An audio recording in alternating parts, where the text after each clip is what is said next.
Hello दोस्तों, स्वागत है हमारे यूट्यूब चैनल BSPHCL में।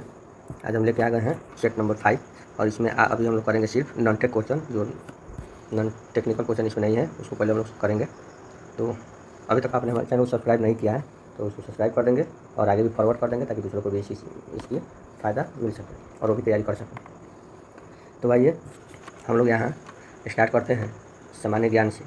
सामान्य ज्ञान से यहाँ स्टार्ट करते हैं। कह रहा है क्वेश्चन आपका, कोलकाता में 1800 में फोर्ट विलियम कॉलेज की स्थापना निम्नलिखित में से किसने की थी? तो फोर्ट विलियम कॉलेज की स्थापना जो है आपका रिचर्ड ब्लेजली ने किया था। पहला क्वेश्चन है दोस्तों, भारत में जनगणना द्वारा अनुपालित प्राणियों के अनुसार लिंग अनुपात को जनसंख्या में प्रति पुरुष पर महिलाओं की संख्या के रूप में परिभाषित किया जाता है। क्या परिभाषित किया जाता है? तो 1000 पे आपको परिभाषित किया जाता है। 1000 पुरुष पे महिलाओं की संख्या। देवघर का दशावतार मंदिर निम्नलिखित में से किस राज्य में है? किस राज्य में है? देवघर का दशावतार मंदिर जो है दोस्तों आपको उत्तर प्रदेश में स्थित है। उत्तर प्रदेश के देवगढ़ में स्थित है। भारतीय रिजर्व बैंक की मौद्रिक नीति में कुल कितने सदस्य होते हैं? तो इसमें आपको दोस्तों 6 सदस्य होते हैं। आगे है, निम्नलिखित में से किसे कोशिका के आत्मघाती थैले के नाम से जाना जाता है? इसे आत्मघाती थैले के नाम से जाना जाता है दोस्तों। तो इसका आंसर होगा आपको लाइसोसोम। लाइसोसोम होगा। लाइसोसोम इसका आंसर होगा। आगे है, निम्नलिखित में कौन कभी भी लोकसभा के सभापति नहीं रहे हैं? लोकसभा के सभापति कभी भी नहीं रहे हैं। तो देखिए यहाँ हम लोग देखते हैं, प्रतिभा पाटिल है, बलराम जाखड़ है और आपका इधर है सोमनाथ चटर्जी, पी.ए. संगमा। ये दोनों थे। आपका प्रतिभा पाटिल जो है भारत की राष्ट्रपति बनी थी। ये जो है आपकी लोकसभा की सभापति कभी भी नहीं रही है। अगला क्वेश्चन है, लैक्टोमीटर की कार्यप्रणाली निम्नलिखित में से किस पर आधारित है? तो लैक्टोमीटर की कार्यप्रणाली जो है आर्किमिडीज के सिद्धांत पर स्थित है। आगे निम्नलिखित में से कौन सा झील हरिकोटा द्वीप द्वारा बंगाल की खाड़ी से अलग होती है? इसका आंसर हो जाएगा दोस्तों, निम्नलिखित में कौन सी झील श्री हरिकोटा द्वीप द्वारा बंगाल की खाड़ी से अलग होती है? तो यहाँ पे पुलिकट झील इसका आंसर होगा। आगे है, देश में आबादी के लिहाज से सड़कों के घनत्व के मामले में बिहार की रैंकिंग क्या है? तो सड़क के मामले में बिहार की रैंकिंग जो है आपका चौथा है। बिहार की रैंकिंग चौथा है 692 किलोमीटर के साथ। केरल जो है शीर्ष पर है और आपका 689 किलोमीटर उड़ीसा के साथ है और बिहार जो है मात्र 223 किलोमीटर के साथ चौथे स्थान पर है। आगे है, 2011 की जनगणना के अनुसार बिहार में महिला साक्षरता दर कितनी है? 2011 के अनुसार बिहार में महिला साक्षरता दर आपका 51.05% है। आगे है आपका रीजनिंग में यहाँ पे ये जो है ये 11 नंबर ये आप लोगों के लिए है। आप लोग इसको बना करके और कमेंट में इसका आंसर भेजेंगे, ठीक है। उस बेनारेख का चयन कीजिए जो निम्नलिखित के मध्य संबंध का सर्वश्रेष्ठ निरूपण करता है। अविवाहित पुरुष और वकील।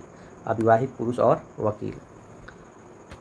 तो यहाँ पे दोस्तों आपका अविवाहित पुरुष और वकील में देखिए, अविवाहित कैसे बनेगा? इसका ऐसे बनेगा, अविवाहित, मान लीजिए ये अविवाहित है। अब इसी में आपका पुरुष भी बनेगा और इसी में वकील भी बनेगा।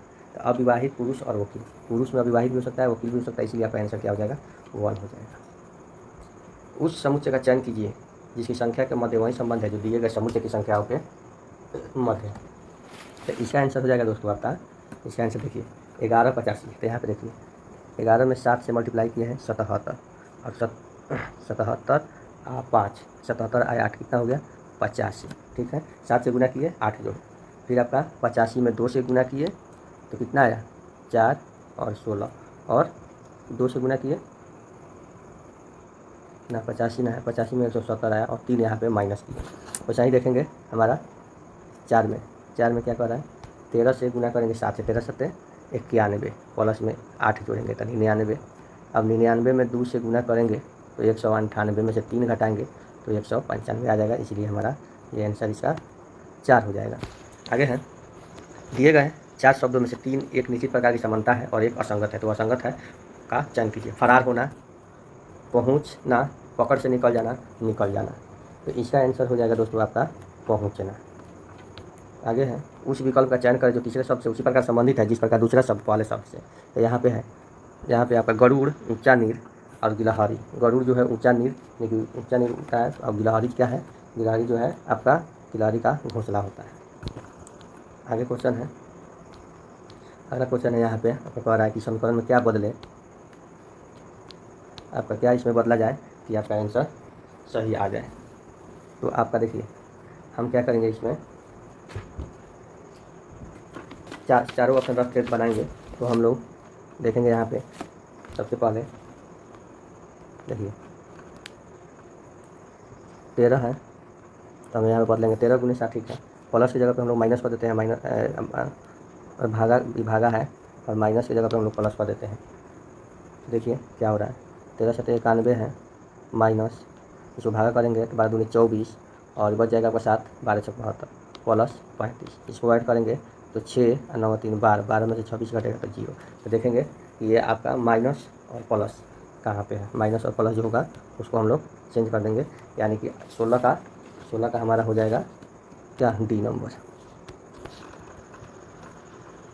आगे है उस विकल्प का चयन कीजिए, तो यहाँ पे देखिए यहाँ पे 17 का हो जाएगा दोस्तों। 12 में से 12 है तो 3 घटा के उसका क्यूब कर दीजिए, 9 का क्यूब, और सॉरी 9 में से 3 घटा करके 6 का क्यूब कर दीजिए तो आपका आ जाएगा 216।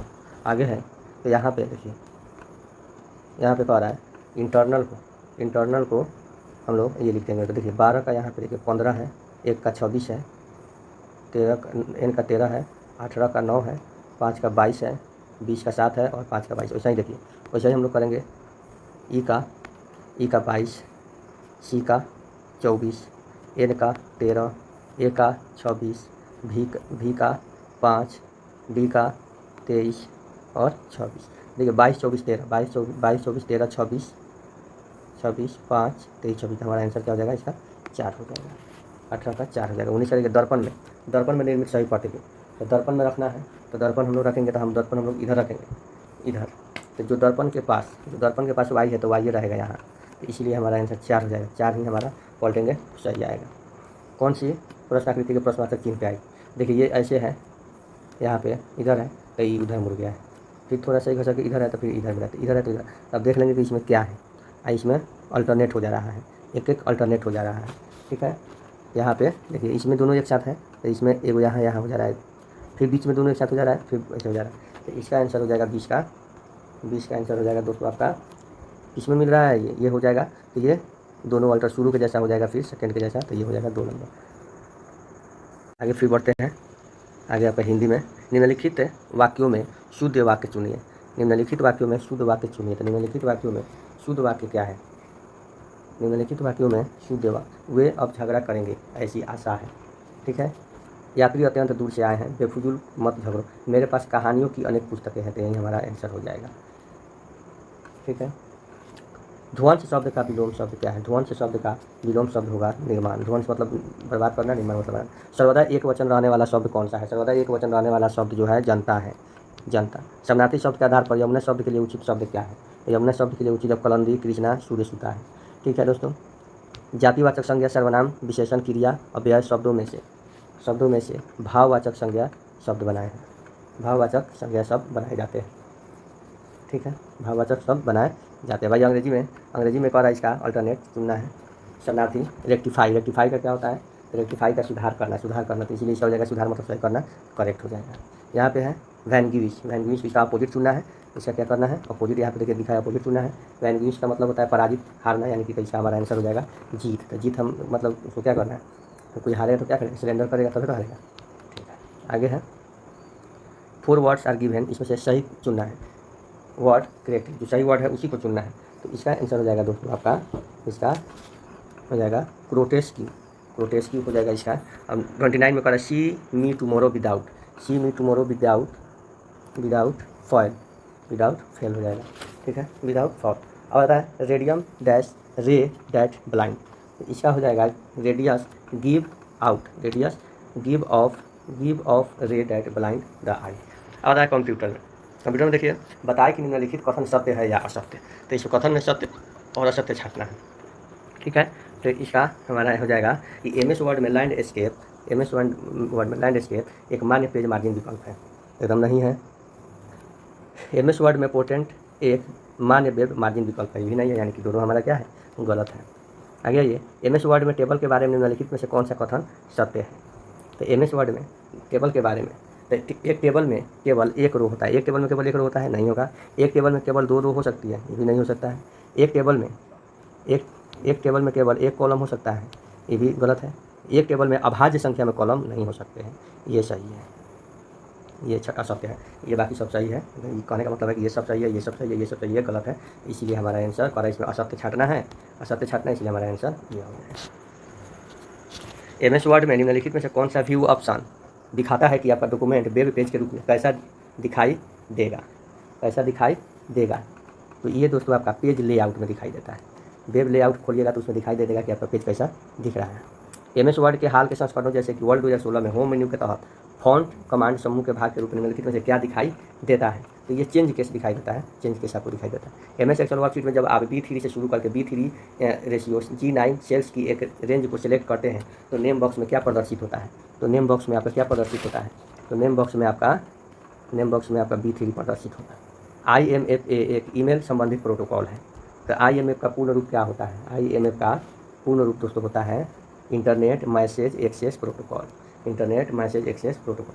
क्रोम ब्राउज़र में बाईं ओर प्रत्येक खुले टैब में, क्रोम ब्राउज़र में बाईं ओर खुले टैब में जाने के लिए किस कीबोर्ड शॉर्टकट का प्रयोग किया जाता है? बाईं ओर जाना है, लेफ्ट जाना है तो कंट्रोल L दबाएंगे, कंट्रोल शिफ्ट प्लस टैब दबाएंगे, कंट्रोल शिफ्ट प्लस टैब दबाएंगे। निम्नलिखित URL का भाग नहीं है, निम्नलिखित URL का भाग नहीं है। प्रोटोकॉल है, डोमेन एड्रेस है, ये है आपका क्यूरी स्टार्टिंग है, ये है आपका IP एड्रेस नहीं है।